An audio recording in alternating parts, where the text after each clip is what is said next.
Hi friends, welcome to Zeenath'sworld. இன்றைக்கி நம்ம சேனலில் நம்ம பண்ண போகிற ரெசிபி சூப்பரான டேஸ்டான ஹோட்டல் ஸ்டைலில் நெத்திலி ஃப்ரை. இது எப்படி ஈஸியாக டேஸ்ட்டாக பண்ணுறதுன்னு இன்றைக்கி சொல்லித்தரப்பேன். நான் ஏற்கனவே நெத்திலி மீனை கட் பண்ணி க்ளீன் பண்ணி நல்லா கழுவி ரெடியாக வச்சுருக்கேன். இப்போ நம்ம மசாலா தயாரிச்சிடலாம். இப்போ அதில் ஃபஸ்ட்டு 2 ஸ்பூன் கார்ன்ஃப்ளவர் மாவு, 2 ஸ்பூன் அரிசி மாவு,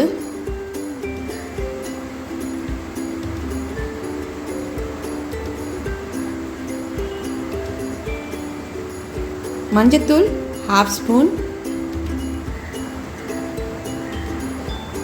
மிளகாய்த்தூள் 2 ஸ்பூன்,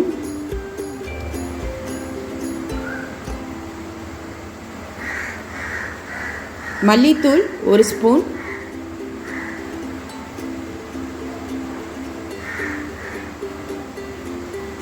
உப்பு தேவையான அளவு, கரம் மசாலா 1/2 ஸ்பூன், இஞ்சி பூண்டு 1/2 ஸ்பூன்,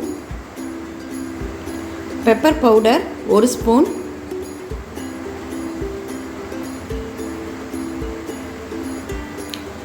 லைம் ஒரு பாதி புளிஞ்சுக்கோங்க,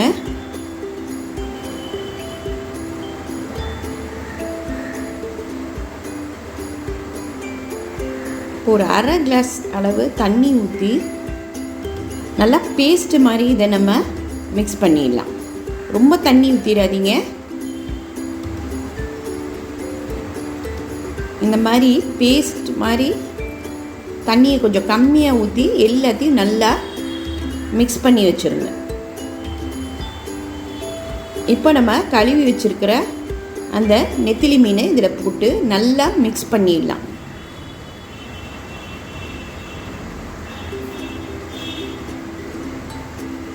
இது எல்லாத்தையும் நல்லா மிக்ஸ் பண்ணிவிட்டு ஒரு அரை மணி நேரம் நல்லா ஊற வச்சிடணும். அப்போ தான் மசாலா அந்த நெத்திலி மீனில் நல்லா ஊறி வந்துடும். ஒரு 1/2 hour ஊற வச்சிடலாம்.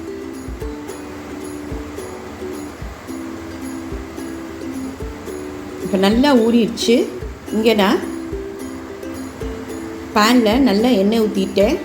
நிறைய எண்ணெய் ஊற்றிருக்கேன் கொஞ்சம், அப்போ தான் நல்லா பொரிச்சு எடுக்க முடியும். எண்ணெய் நல்லா காஞ்ச உடனே நம்ம இதை 1-2 போட்டு நல்லா உதிரியாக போடுங்க.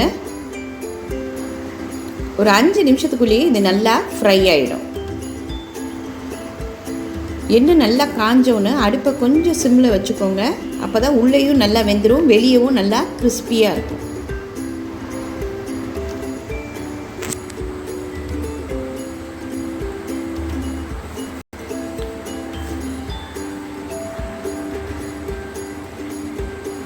பாருங்கள், நல்லா கிறிஸ்பியாக இருக்குது. நம்ம அரிசி மாவு கார்ன்ஃப்ளவர் போட்டனால நல்லா கிறிஸ்பியாக வரும்.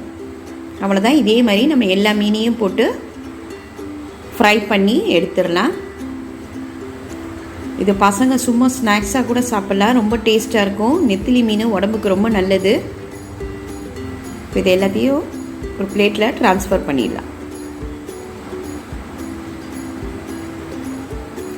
லாஸ்ட்டாக அதே எண்ணெயில் கருவேப்பிலை கொஞ்சம் வாசனைக்கு போட்டுட்டு அந்த நெத்திலி மீனோட விட்டுருங்க. சூப்பராக டேஸ்ட்டாக இருக்கும்.